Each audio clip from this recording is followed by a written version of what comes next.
put the left wing in, you take the left wing out. You put the right wing in and you hope it all works out. You do the political pokey and you turn yourself around. And that's what it's all about, right? We're in for a bumpy ride, folks. Liberal capitalist democracies around the world are in deep shit. In the Americas, Europe, and Asia, the rise of the right, and in some cases the far right, are winning elections after spending years at the margins of politics.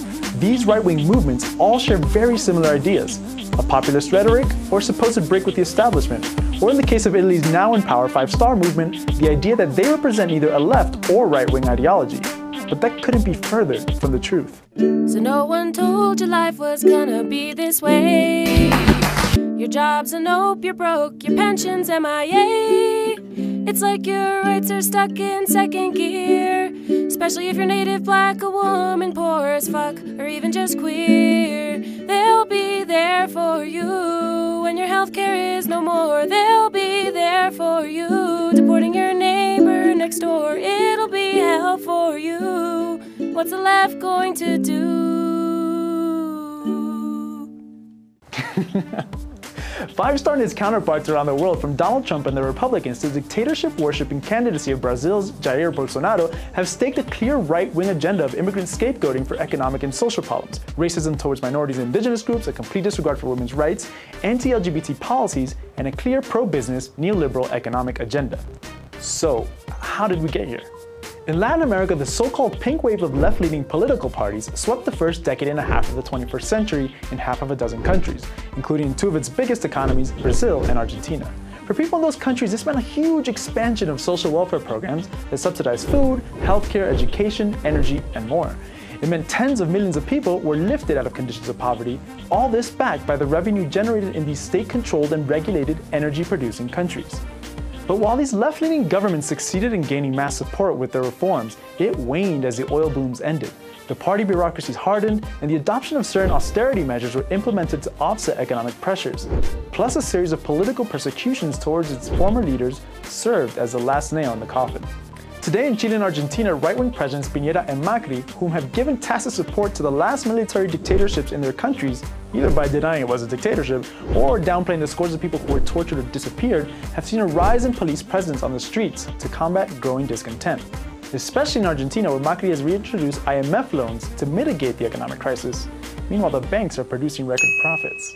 And in Brazil, the far-right politician Jair Bolsonaro, an open supporter of the former dictatorship, is leading the presidential polls by taking advantage of disillusionment in the Workers' Party. He's promised to use the military to crush dissent and exterminate the left.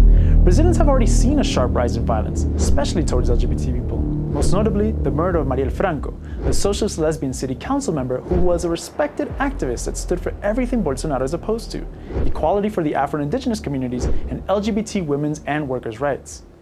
Over in Europe, the effects of the war on terror, Islamophobia, war, and a huge refugee influx into Europe created a prime opportunity for the right to jump on and start scapegoating refugees and migrants.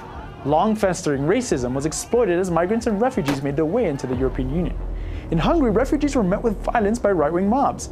And even a Hungarian reporter was caught red-handed kicking a refugee on camera. In Italy, Salvini has instituted a total anti-immigrant policy, blocking foreign NGOs from providing aid to migrants fleeing violence. Frances Marine Le Pen and her right-wing party nearly made it to power in the last election, but instead neoliberal centrist Emmanuel Macron became president. Praised around the world, but despised at home, where he's been undoing labor rights, declaring states of emergency, and implementing austerity.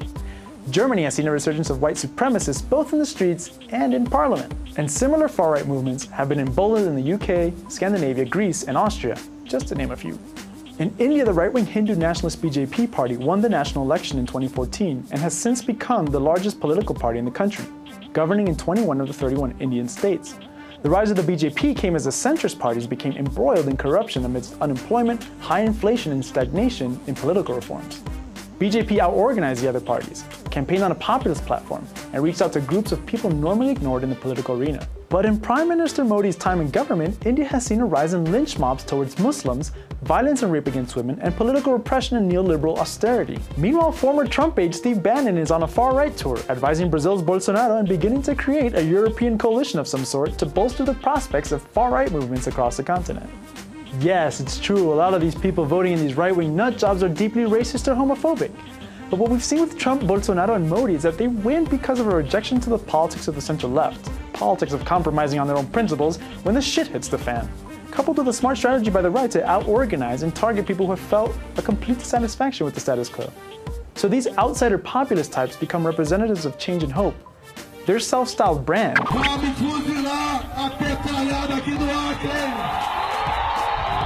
I've got more Indian blood in me than Pocahontas stands in contrast to status quo politics. For the left, this period should serve as a wake-up call. With Latin America having just experienced a series of left-leaning governments, the left itself is in actual disarray.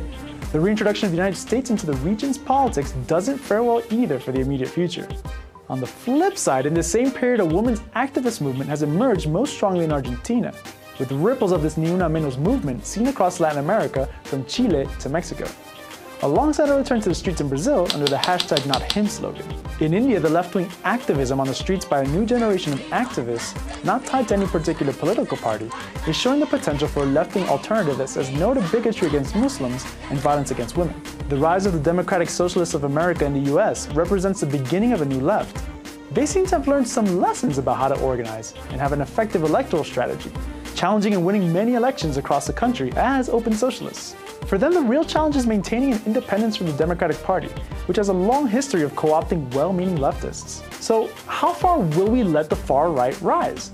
That depends on how willing and able our side is to prioritize protecting the rights we do have, the rights we were already fighting for, and being able to react to every instance of attack by the right when they come for our abortion clinics, our trans brothers and sisters, our communities of color, and the basic foundations of our living standards.